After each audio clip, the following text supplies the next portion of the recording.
नमस्कार, क्राइम तक देख रहे हैं आप। मैं आपके साथ वर्णिता वाजपेयी। ये तस्वीरें देखिए, एक तरफ दूल्हा है और दूसरी तरफ दुल्हन। दूल्हे का ना नाम हम आपको बता सकते हैं और ना ही उसका चेहरा आपको दिखा सकते हैं, लेकिन उनके बगल में खड़ी हुई दुल्हन रानी का नाम भी आपको बताएंगे, उनकी तस्वीर भी आपको दिखाएंगे और उनके कारनामे भी, क्योंकि भविष्य में अगर कभी ये आप पर जाल फेंके तो आप इनसे सतर्क रह पाएं।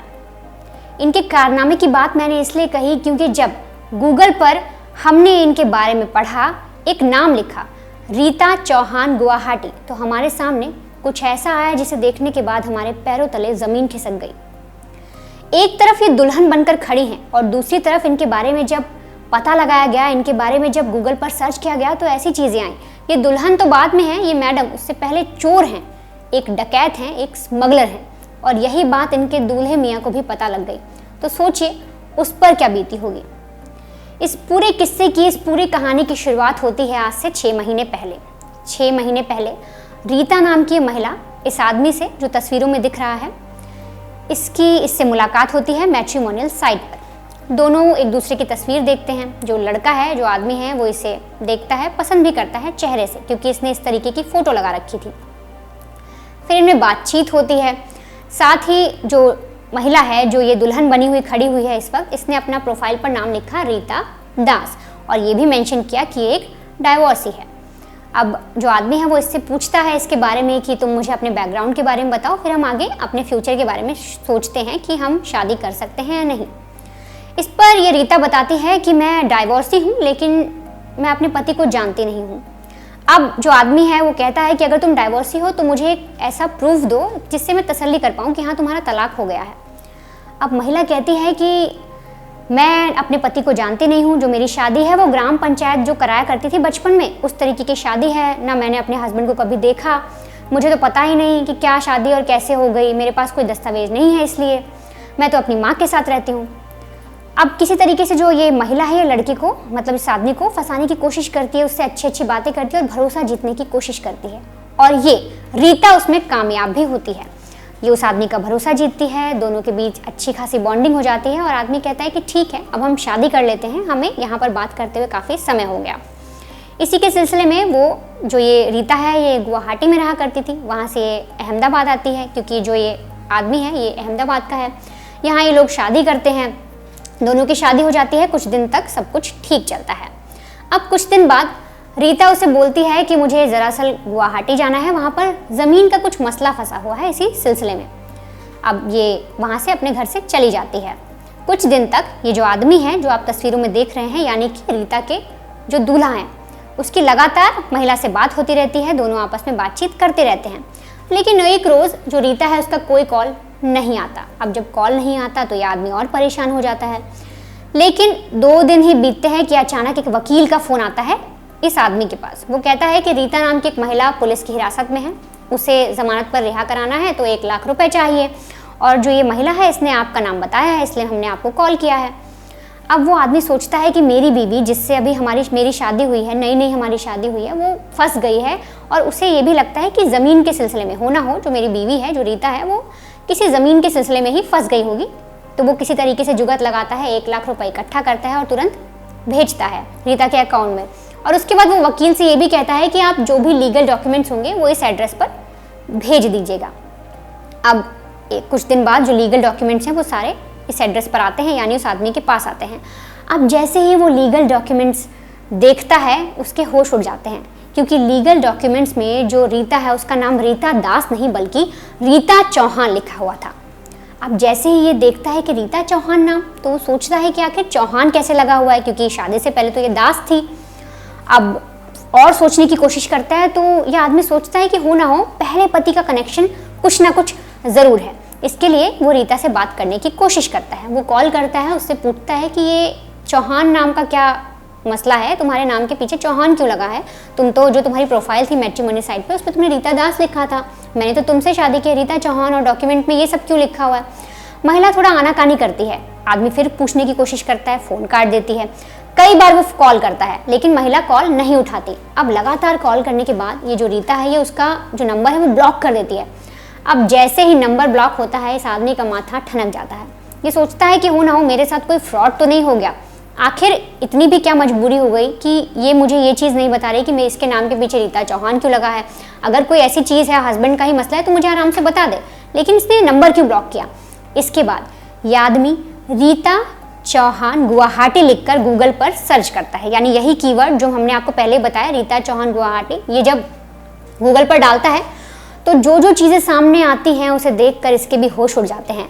आप भी ये तस्वीरें देख रहे होंगे, इसमें साफ साफ दिखाई दे रहा है कि रीता चौहान गुवाहाटी के नाम पर किस तरीके के आर्टिकल्स, किस तरीके की जो खबरें हैं और जो भी इसके बारे में चीज़ें हैं वो सामने आ रही हैं। इसमें आप देख सकते हैं कि साफ साफ लिखा हुआ है कि 2015 में ये अरेस्ट हुई थी, कार चोरी के मामले में, स्मगलर, डकैत, सारी जो खबरें हैं वो इसी से रिलेटेड आ रही हैं। और इसके यहाँ तक कि पति का नाम भी आ रहा है अनिल चौहान। अब जब आदमी को ये सारी चीज़ें पता लगती है कि जो मेरी बीवी है वो 5000 से ज़्यादा जो कार है वो चोरी कर चुकी है, डकैती में ये शामिल है, लूटपाट को इसने, इस ऐसी वारदातों को इसने अंजाम दिया है, साथ ही जो गैंडे की स्मगलिंग होती है वो भी ये करती है और हथियार तस्कर भी है। ये सारी बातें इसे अपनी बीवी के बारे में, जो रीता जो इसकी बीवी बन गई थी, उसके बारे में सारी बातें इसे पता लग जाती हैं। अब ये भागा भागा पुलिस के पास जाता है, पुलिस को पूरी कहानी समझाता है कि हम किस तरह से मिले और किस तरीके से इसने मुझे धोखा दिया है इस महिला ने, और आप इसके लिए कार्रवाई करिए, इसके खिलाफ कार्रवाई करिए। और ये पूरी खबर गुवाहाटी पुलिस तक भी पहुंचती है, क्योंकि दोनों यहाँ की जो पुलिस थी गुजरात की और प्लस गुवाहाटी की पुलिस, क्योंकि जो महिला थी उसे हिरासत में गुवाहाटी में लिया गया, जिस पर उसकी जमानत इसके ही पति ने, जो अभी इसका पति था, उसने करवाई। जब ये सारी चीज़ें होती हैं तो गुवाहाटी पुलिस उस महिला से पूछताछ करती है, रीता से, कि क्या पूरा सिलसिला है, हमें एक एक करके बताओ, तुम्हारे खिलाफ जो पुरानी केसेस भी दर्ज हैं। इस पर जो महिला कहती है वो अपने पति के बारे में बताती है। वो कहती है कि जो मेरे पति हैं अनिल चौहान, वो ये सब चीज़ें करते थे, मेरा इसमें कोई रोल नहीं है, हमारी पहले शादी हो गई थी, वो ये सारे कारनामे करते थे, इस तरह की वारदातों को अंजाम देते थे, और पुलिस ने मुझे भी उनका सहभागी मान लिया, मुझे एक तरीके से आरोपी उनके साथ मान लिया। लेकिन जब पुलिस ने अपनी इन्वेस्टिगेशन तेज की, इस पूरे मामले पर जांच की, तो उन्हें पता लगा कि जो रीता है वो साल 2015 में अरेस्ट हो चुकी है कार की चोरी के मामले में, साथ ही इस पर कई केस दर्ज हैं।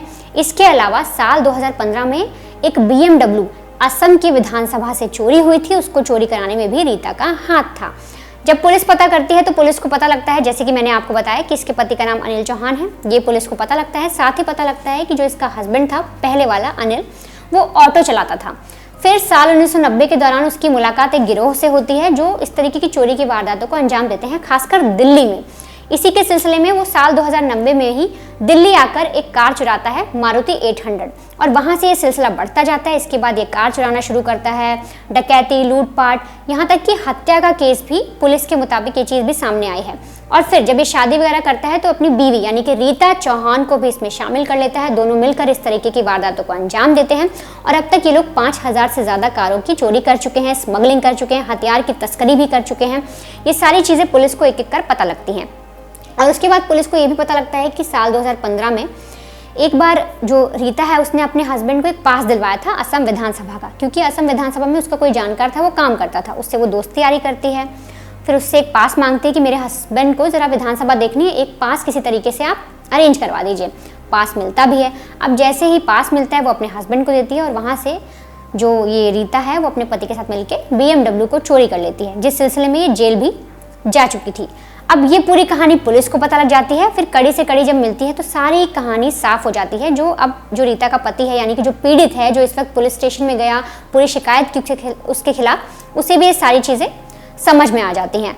फिलहाल वो अपने लिए न्याय की मांग कर रहा है। वो जो इसका पति है, जो अभी पीड़ित है, उनका ये कहना है कि हो ना हो सकता है ये लोग आगे भी इस तरीके से लोगों को फंसाने का सोच रहे हों, या इन्होंने पहले भी कुछ ऐसा किया हो।